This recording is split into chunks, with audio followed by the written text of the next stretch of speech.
Live from Melbourne, this is 7 Afternoon News with Rebecca Maddern. Good afternoon. First at 4, we have breaking news. Nick Rees has been elected as Melbourne's Lord Mayor in his own right. The final votes were calculated just a short time ago. Rees became Mayor in July after replacing Sally Capp, and Nick Rees will join us live shortly on 7 News. Now to the United States, where Kamala Harris has promised a peaceful transition of power after accepting a crushing defeat in the presidential election. In an uplifting concession speech, she urged supporters to keep fighting. David Woywood has the latest from Washington, D.C. Well, this certainly wasn't the address that Kamala Harris's supporters had wanted her to make here at Howard University, and thousands had gathered here today to hear the Vice President take to that podium and make that concession speech. It was a graceful address to the nation and to her supporters. She has begun by giving her love and thanks to her husband, Doug, and thanks as well to her running mate, of course, the Governor of Minnesota, Tim Walz. She saved special attention too for those thousands and thousands of door knockers, volunteers, those people that hit those phone banks right across the country to help this campaign. But of course, in the end, it simply was not enough, and Kamala Harris has now fallen on her sword. She has conceded this election, telling the president-elect now, Donald Trump, earlier in the day. But this was Vice President Kamala Harris earlier today at Howard University. The outcome of this election is not what we wanted, not what we fought for, not what we voted for, but hear me when I say, the light of America's promise will always burn bright.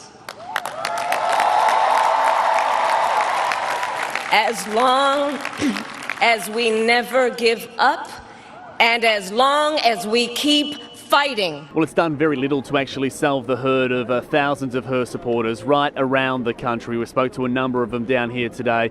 Many of them still very bitter about this, and now just fearing what a Donald Trump presidency 2.0 will look like. I feel defeated, but I don't feel overcome.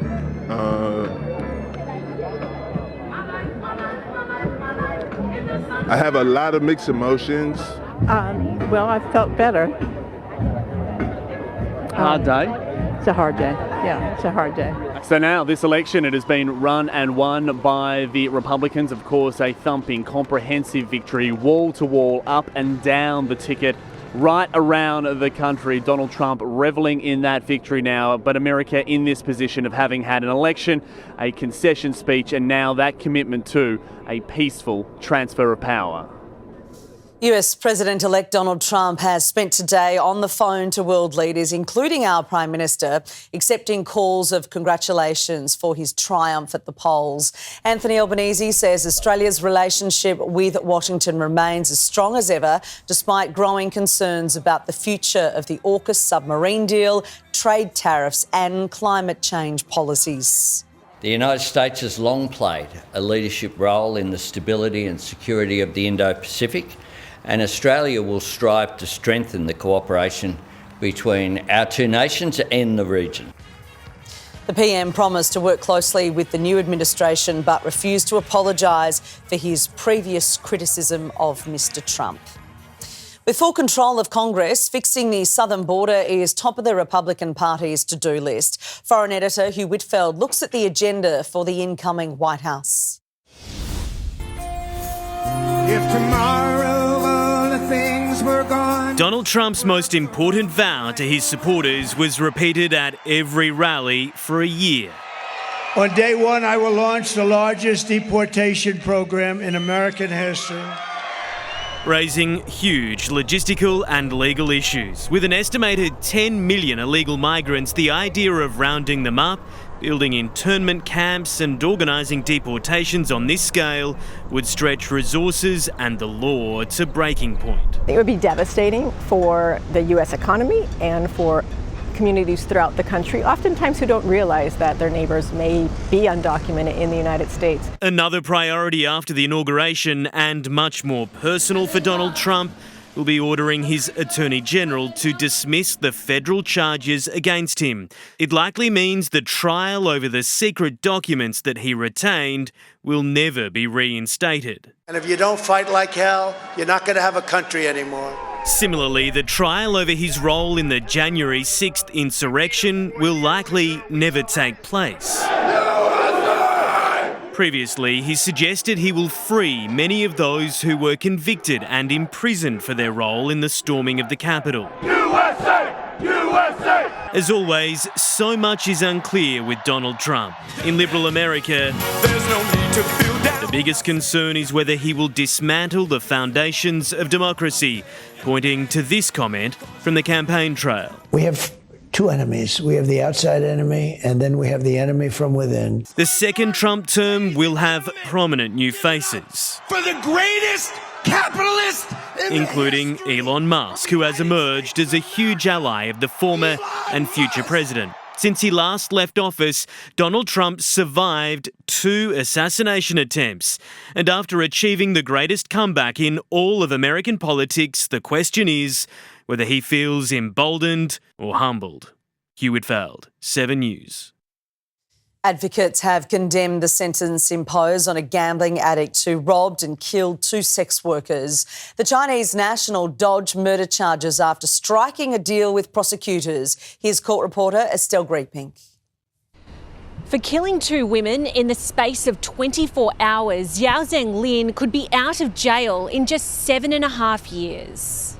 We have an epidemic of violence against women in this country and in this state. And to get such a short sentence for that just almost seems unbelievable. In December 2022, the Chinese national told a friend he was planning to rob a sex worker, confessing he'd amassed a huge gambling debt.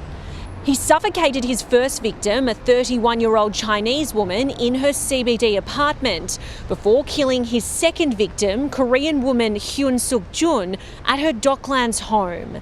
The 51-year-old's body was only discovered 3 days later. Both women had been robbed of their cash and valuables. As both of them lay helpless, you showed them no mercy. Instead, you callously set about taking from them. Lin was set to face a murder trial over the deaths of his 2 victims, but he struck a deal with prosecutors to downgrade those charges to manslaughter. For years, sex workers have been frightened and loath to report violence, and this will not give them any confidence that anything has changed. Today, he was sentenced to a maximum penalty of 14 years behind bars. Upon his release, he'll be deported. Australian children under the age of 16 could soon be banned from social media under world-leading new laws. As Rob Scott reports from Canberra, companies such as Instagram and X will be responsible for enforcing the ban. Under the proposed new laws, the onus will be on the social media companies, not parents, to make sure children aren't on their platforms. But kids who do break the rules won't be penalised. But the Prime Minister says children who already have a social media account won't be exempt. Beyond that, though, the government hasn't released the finer details of the plan, including what fines social media companies could face for breaching the laws. And while he admits kids may be able to get around them, like they do with underage drinking, Anthony Albanese says the laws are important to have to protect their mental health. This one's for the mums and dads. Social media is doing harm to our kids, and I'm calling time on it. I want parents to be able to say, sorry mate, it's against the law for me to get you to do this. The fact is that social media has a social responsibility, but the platforms are falling short. The changes come too late for parents like Rob Evans, whose 15-year-old daughter Liv took her own life after battling anorexia. Social media sent her into a downward spiral. He's one of more than 100,000 people who've signed a petition calling for a 16-year age limit. Liv can't have a voice now, but I know that she wanted to achieve change for other young girls and people suffering from eating disorders. Social media is a big part of that. I feel that this is just the right thing to do. The new laws will be developed in conjunction with the states and territories, with a special National Cabinet meeting called for tomorrow to discuss them. All right, and Jane Bunn joins us now. Jane, it was lovely to see the sunshine. It was, Beck. It was here for a short time, making it pleasant for a few hours today. In that sunny break, we reached 21.6 in the city. There was early drizzle and cloud, then that sunshine before more cloud arrived mid-afternoon. A few suburbs reached 23. They were in northern and eastern suburbs. But if you were further south, it was just 19 or 20. There are showers and local thunderstorms that are marching across western parts of the state. And, Beck, they are headed our way. OK, so when will we need that umbrella? Generally between about 5 and 9 p.m. tonight. So there will be showers passing through the Melbourne area during those hours there. Not everyone will get hit. They're hit and miss showers and thunderstorms as they come through. And then for the rest of the week, there's not too much on, just another burst of showers around lunchtime tomorrow. OK, thanks very much, Jane. Well, our victorious Lord Mayor joins us live next on 7 News. Also ahead, Prince William offers a rare update on his wife's health. And after rising to global fame in Paris, Ray Gun makes a major announcement. Stay with us. We are live across Victoria on 7 and 7+.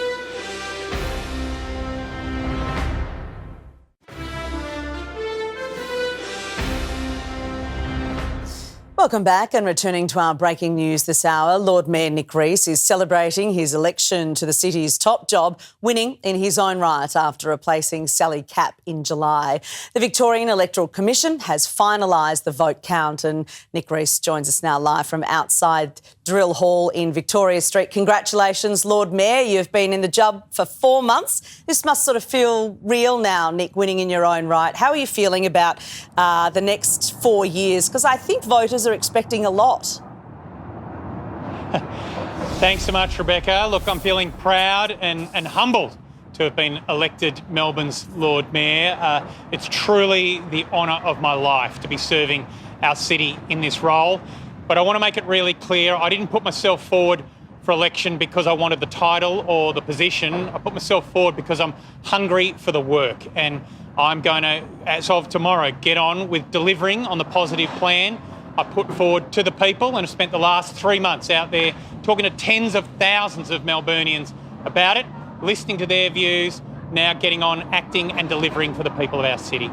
Well, Lord Mayor, you've promised cost of living relief, starting with a rate freeze and no increase for street parking prices. How is that going to impact the council's budget for 2025? Yeah, so I really understand that, households and small businesses are doing it tough at the moment. So we looked at all the touch points that the city had with people's lives and looked at where we could provide relief. So we're going to do a rates freeze that will take place next year. Also looking at just $2 pool entry, free pet registration, and a plan to cut people's power bills through a bulk purchasing scheme. And as you flagged, a freeze on cost of parking.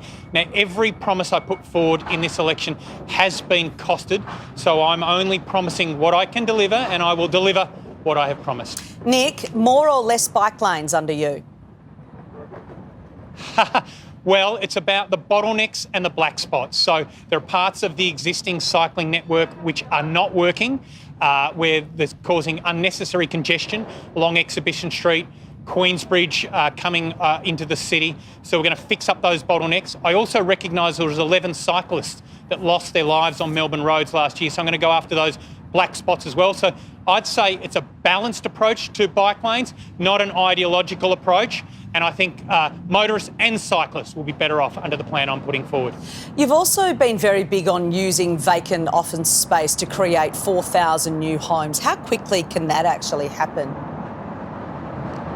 So that will be a priority, putting in place some incentives around rates and also development bonuses to get property owners to look at the conversion of old office towers, which are being underutilised, and seeing them converted into new homes for people. We've done this before in Melbourne. Melbourne 3000, back in the 1990s, we converted dozens of old office towers into residential, transformed Melbourne for the better.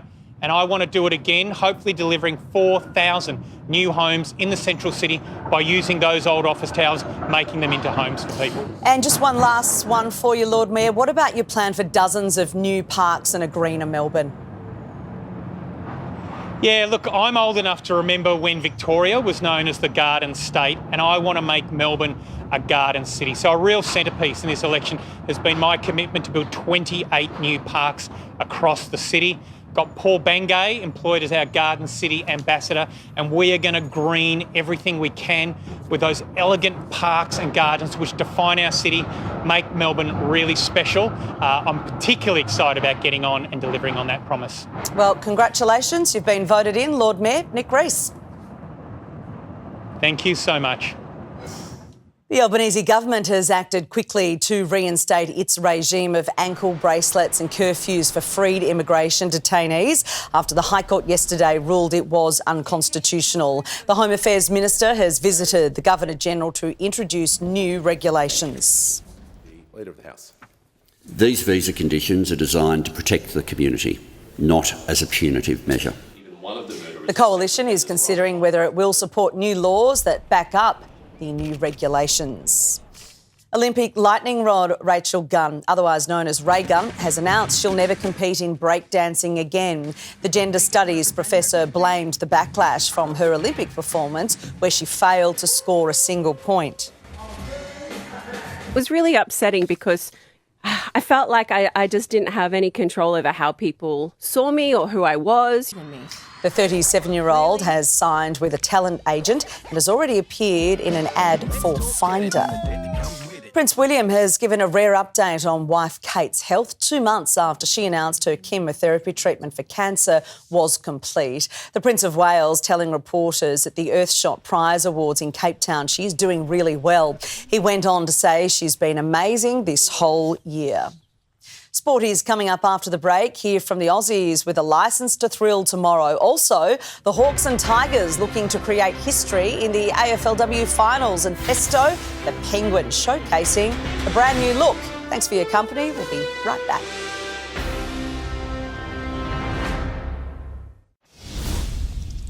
Theo Doropoulos is here with Sport Now. Theo, there'll be fireworks in Adelaide tomorrow. Yeah, there certainly will be a couple, Beck. It depends on Jake Fraser-McGurk. Now, he says he won't be going into his shell for Game 2 of the one-dayer against Pakistan. The opener has been given a licence to thrill and will continue his high-risk, high-reward style. You know, the game's changing, and that's sort of the way we want to play our cricket, is really take on those first 10 overs. Instead of sort of, you know, scrapping to 240, 250, which aren't really winnable scores out here, you know, getting towards more of that, like, high 300s sort of mark. Fireworks could stop traffic. The 22-year-old made just 16 in Game 1. At the MCG, Michael Neser has torn through India A in the second tour match ahead of the summer, snaring 2 wickets in the first over. Neser on his way. Siddharthan, he's gone for his ball! Michael Neser, he's on a hat-trick. He didn't get it though, but he has 4 wickets on day 1 as the tourists were bowled out for 161. Let's go to footy, and Hawthorn is looking to ride a wave of momentum into the AFLW finals this weekend. The Hawks are on an 8-game winning streak and believe their hockball style can help get them over the line against Brisbane and into a prelim final. We take it as really fast-flowing footy, a bit of fearlessness, bring your strengths and bring your flair as individual players, and don't shy away from, I guess, you know, challenging opposition and taking the game on and putting speed on the ball. So I guess that's probably the best definition I can go with. That's hockball for you. Meanwhile, the Tigers will face Port Adelaide in an elimination clash, looking to win the club's first AFLW final. We're bullish about our season. We're bullish about, you know, the people that sit in this room, you know, our program, our people, and we've just wanted to grow every single week. All the finals, of course, are live and free on 7 starting tomorrow night. An embarrassing handball blunder ended Aston Villa's unbeaten start to the Champions League. Playing Club Bruges, Tyrone Mings didn't realise Emi Martinez had taken a goal kick and he picked up the ball. He says the ball was in play and Tyrone Mings has handled it there thinking it wasn't. That's extraordinary. Isn't it just? The Belgian side converted the resulting penalty to win 1-0. Well, it was vintage Steph Curry who was back to his best against reigning champs Boston, pulling out all the moves with 27 points. Curry all the time, nails it! Steph Curry again from downtown. Golden State went on to win their 5th game in a row, 118 to 112. Meanwhile, Melbourne's own Dyson Daniels helped Atlanta to a 5-point win over New York. Tidy work. Beck, that's our sport for the afternoon. Fireworks in Adelaide, look out. Oh, big. Set the alarm they'll all clock come for out that. to see it. You like pesto? Love pesto. The penguin, not the food. Sure. OK, good. Melbourne's giant celebrity penguin Chick has a hot new look. Pesto's adult feathers can now be seen underneath his famous brown fluff. What's left of his baby fur has formed into a makeshift coat as the TikTok star waddles into adulthood. Pesto's popularity has exploded after pop stars Katy Perry and Olivia Rodrigo paid him a visit. It is coming up to 4:30 here in Melbourne. Up next, hear from Kamala Harris conceding defeat as Donald Trump gets to work on making a historic return to the White House. Plus, we'll get reaction to Australians' incoming social media ban for kids aged under 16. 7 News continues in just a couple of minutes' time. Live from Melbourne, this is 7 Afternoon News with Rebecca Maddern. Good afternoon again. Kamala Harris has conceded the US election but urged supporters to continue fighting. Here's Foreign Editor Hugh Whitfelds. Hoping for a victory speech at her alma mater, Kamala Harris conceded after a crushing defeat. While I concede this election, I do not concede the fight that fueled this campaign. Speaking to emotional supporters at Howard University, reflecting on her brief but historic campaign, taking over the Democratic ticket barely 3 months ago. Look, I am so proud of the race we ran and the way we ran it. A planned rally last night grew sombre as the returns came in. Remarks postponed, supporters stunned. It wasn't shock, it was more just disappointment that this is who we are as a country. She urged supporters to unify behind the Constitution, if not the President-elect. Now I know folks are feeling and experiencing a range of emotions right now. I get it. But we must accept the results of this election. Hugh Whitfield, 7 News. Donald Trump has defied pollsters, assassins and criminal convictions, completing an astonishing political comeback. US correspondent Tim Lester reports from Florida. Across the razor-sharp divide in American politics, they're assessing a remarkable and historic election today. For Donald Trump's supporters, this is the victory he deserved from 4 years ago. It is now clear that we've achieved the most incredible political thing. Look what happened. Is this crazy? Based on my worldview, he is someone who stands for the things that I stand for. Very optimistic.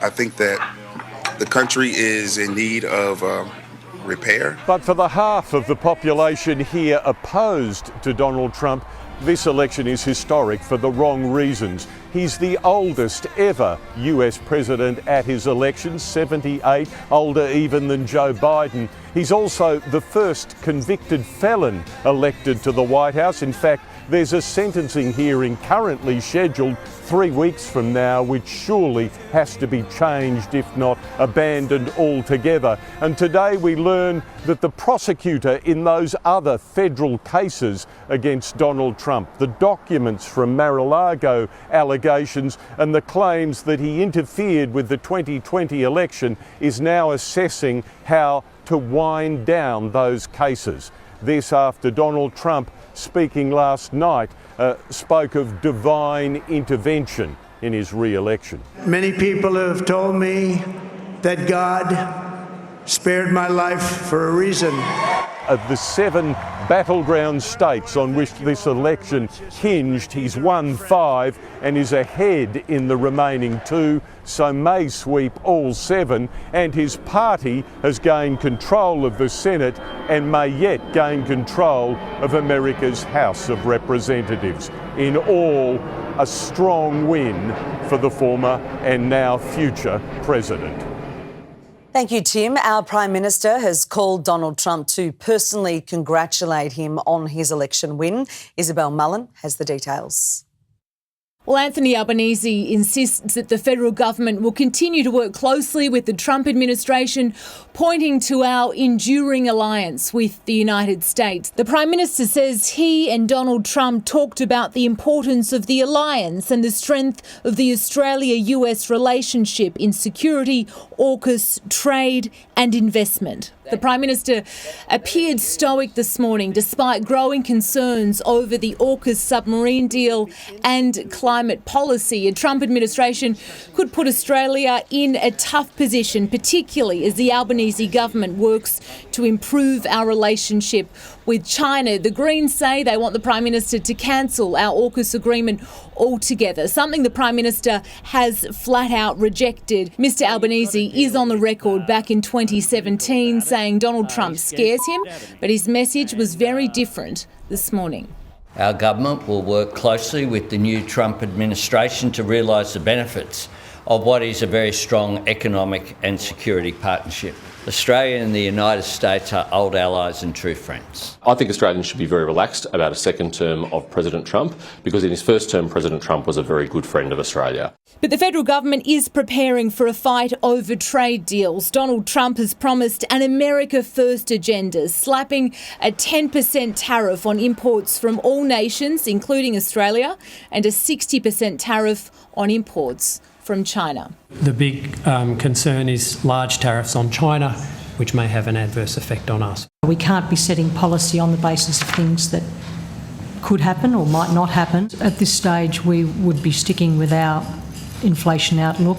So very much still a wait and see as to what impact this Trump administration will have on our defence and trade deals. An anti-vaxxer has been jailed for 24 years for murdering his wife and leaving his daughter to find her body. Joe Lo Bianco attacked wife Kelly Opie with a metal car ramp in the garage of their northern suburbs home in November 2022. He tried to make it look like an accident, but later pleaded guilty, admitting the couple argued when he refused a COVID vaccination and lost his job. Lo Bianco will serve a minimum 18.5 years. Plans to ban children under 16 years old from using social media platforms such as Facebook, TikTok and Snapchat have been confirmed by Anthony Albanese today. The government had previously announced a proposal for a minimum age but had not settled on the number. This one's for the mums and dads. Social media is doing harm to our kids, and I'm calling time on it. Users won't be punished for breaking the rules, and it'll be up to tech companies to stop kids from signing up to their sites. A special national cabinet will be held tomorrow to discuss the changes before new laws are introduced into federal parliament before the end of the year. The reforms won't take effect for 12 months. For more, let's talk to a 16-year-old social media expert. Leonardo Puglisi is active on several platforms and founder of the online service Channel 6 News. Leo, good to see you again. The Prime Minister's move is pitched at parents, but I'm just wondering how this is going to go down with the teens. Not very well, I think. Good to be here. Look, the reality is I think any teen who's under the age of 16 and could be affected by this ban is probably seeing this news and already figuring out ways of getting around it. Unless you're putting in pretty strict identification, which might have to apply to, all Australians, I really struggle to see how this kind of ban could be effectively implemented. Of course, X, formerly called Twitter, is owned by Elon Musk, who is a controversial part of Team Trump now, I suppose. How will he react to this, do you think? Look, I don't know how many users he has in terms of under 16s in Australia, but he has been fighting with the federal government, right, in the past few months. And I wouldn't be surprised if that continues. The government's also had some troubles with Meta, and that's a really key problem in terms of implementing this. How are you going to get these platforms on side? That's something that the government will obviously have to work towards. But again, I wouldn't be surprised if we're in for a bit of a fight. It's going to be up to the tech companies to stop kids from signing up to these sites. Can you imagine how that's actually going to happen? Look, whether it's checking a box or, as I mentioned before, like it's ID, I think it's going to be extremely, extremely hard. If it's facial ID, you can easily, if you're a child, grab in your parent and say, look at the camera and get them to sign in for you. I think there are plenty of ways around it. Look, teens, regardless of social media, last century, I'm sure teens broke the rules when they were told they can't do something. If you tell them they're not allowed to do something, I think they're more likely to do it. And I reckon that's exactly what we'd see here if this was implemented. You turn... Little birdie told me it's your birthday next week. You turn 17. I'm just wondering, was your 16th birthday, because that's the magic number, a sudden magic ticket to maturity for you? Well, I wonder if the government thinks it's that way. Look, the reality is a 15-year-old who's 15 years and 11 months might not be able to see this harmful content that the government talks about. A 16-year-old can. They could have the same, negative reaction. And this ban doesn't actually take care of the harmful content, which is a real concern. I think that's something that can be addressed. I don't see how a blanket ban actually does that. Yeah, Leo, as a parent, though, the only thing it does do is give me an out. I say, no, it's illegal to do so. That's probably the only place that will help me out. But it's a good initiative all the same. Leo, really appreciate your time from Channel 6 News. Always good to chat. Thank you. Anytime. Thank you. Knives are being pulled from shelves in Melbourne crime hotspots. Details next on 7 News. And Bluey World opens its doors. A first look for Victorian families planning a holiday up north. Stay with us. Your live and local afternoon news returns after this short break. The great Melbourne Cup drug bust. The huge haul destined for the track. See what happened when police swooped. Melbourne 7 News at 6. Welcome back. If you've just joined us, recapping our developing news this hour on 7. The long race for Melbourne Lord Mayor is over. Incumbent Nick Rees has won the election, becoming Lord Mayor in his own right, having replaced Sally Capp in July. Blake Johnson will have a full report in the news at 6 o'clock this evening. Melbourne supermarkets are restricting sales on knives in a major crime crackdown. The popular kitchen staple is now unavailable in dozens more stores to help protect communities where knife crime is high. Sarah Jones has exclusive details. Supermarkets are lifting their game by removing kitchen knives from their shelves to better protect communities. The popular Smeg knives redeemable at Coles are the latest to go, deemed too dangerous at 26 stores across the country. The majority are in Melbourne as well as Brisbane and at Sydney's Westfield Bondi Junction after the horrific fatal stabbing of 6 people earlier this year. Coles says its staff members made the call. Customers should be able to have access to kitchen knives. But we have taken the step of taking kitchen knives in the aisles as well out of some stores. I think it's a good idea, actually. I think it's a little bit of overreaction. 350 Woolworths stores right across the country also no longer sell the popular kitchen staples. Aldi says it follows all legislation when selling its special buys knives. Victoria and Queensland have some of the strictest knife laws across the country, with retailers only able to sell them to people over the age of 18. Veteran broadcaster Ray Hadley has announced his retirement from full-time radio this morning.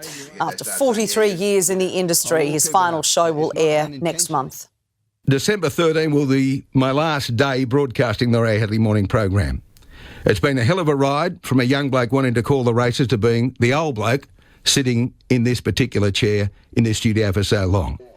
The 70-year-old has won 160 consecutive ratings surveys in Sydney and was often heard in Melbourne commentating on the Olympics and rugby league. The talkback host says his decision to leave has nothing to do with Nine's damning culture review that dominated today's shareholder meeting. Well, if your kids are Bluey fans, then maybe this could help you decide your next family holiday destination. Bluey World has opened in Brisbane and Rosanna Kingson was there as the first families headed inside.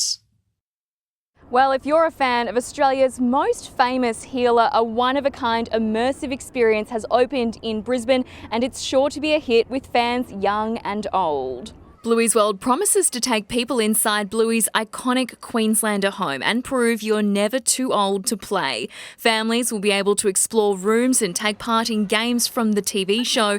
Today was just the soft opening, with Bluey and Bingo on hand to welcome the lucky first families through, all taking the chance to get a photo with their favourite characters before heading inside. We've been looking forward to this for like 6 months or so since they announced it. So we're all from Bundaberg, so we came down to check it out. I can't think of another series or movie that represents Australia and Brisbane, Queensland better than Bluey. We happened to be here this week for holidays and I thought it was opening today, so we go home tomorrow, so we just made it. Bluey's World officially opens on Tuesday and tickets are available until September next year, meaning there are plenty of chances to see this exhibit.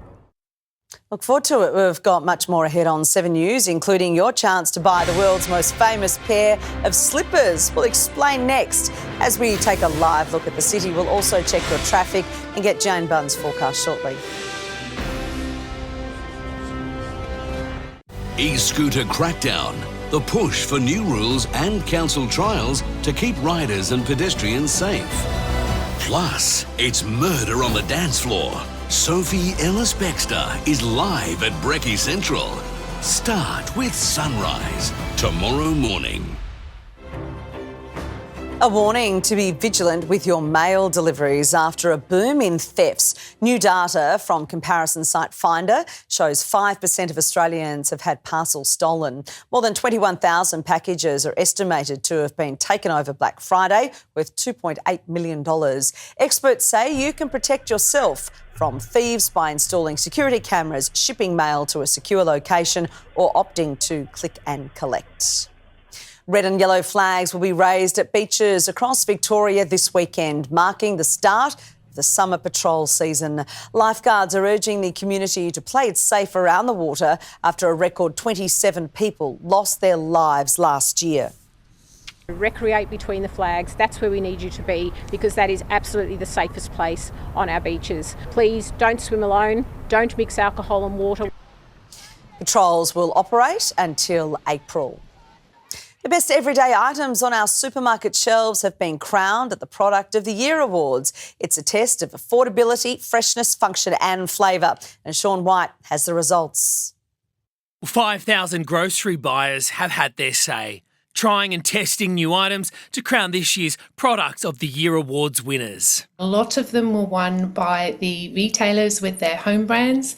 Home brands are becoming increasingly popular because of the affordability and better quality now. Well, 9 out of 10 shoppers are now letting low cost guide their supermarket choices, with 23 of 34 of product winners generic options from Coles and Woolies home brands. And the winning supermarket for affordability was Aldi, with savings of around 25% on grocery bills.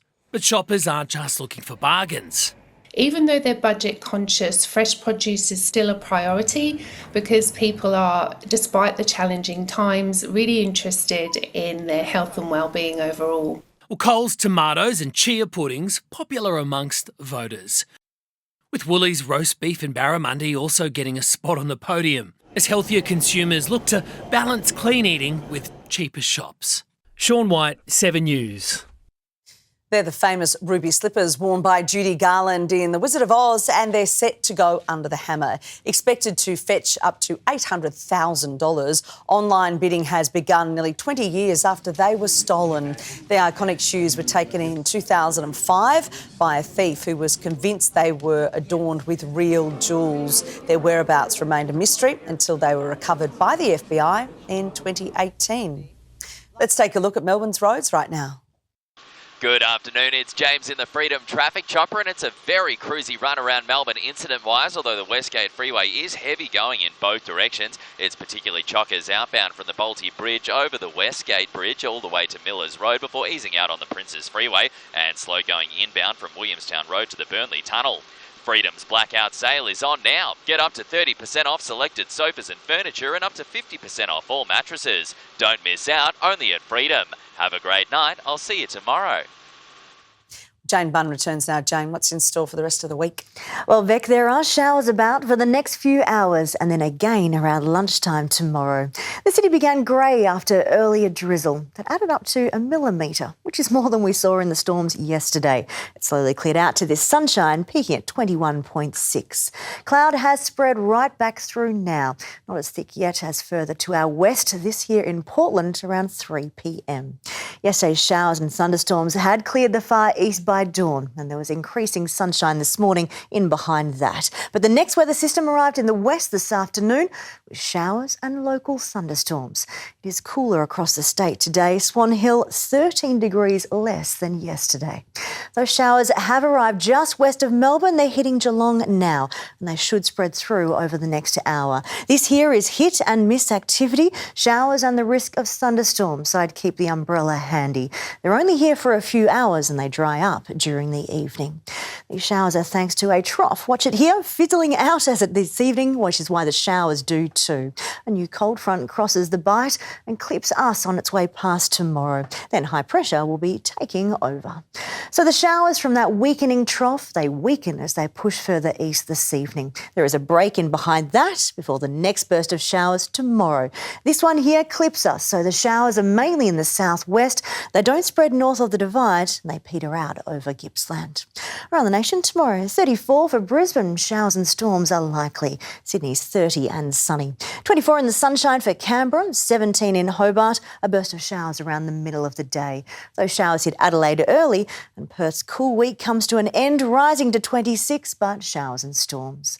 To Victoria, patchy fog early. Then we watch a band of showers cross the southwest. These shouldn't make it anywhere north of the ranges and they do peter out there as they move into Gippsland. All dry again by late afternoon tomorrow. Cool to mild in moderate to breezy west to southwesterly winds. In Melbourne, it's sunny at first and then it's sunny again by mid-afternoon. But have the umbrella handy for lunchtime. There is a burst of showers coming through. That is around the middle of the day, so really between about 11 and 2 p.m. We're heading for a top of 20 for tomorrow. That's the latest, more at 6 back. Terrific. Thank you very much, Jane. Well, looking ahead to our 6 o'clock bulletin where our crime reporter Cassie Zervos will have exclusive details on a major police drug bust. We'll, of course, have the full fallout from the US as Donald Trump quickly turns to planning for his White House return, plus what it means for Australia, and the simple new health insurance hacks helping Melbourne families save. Those stories and more with Peter Mitchell in just over an hour's time. For now, though, that's all from the 7 News team. I'm Rebecca Maddern. Thank you very much for joining us this afternoon. Take care. Bye for now.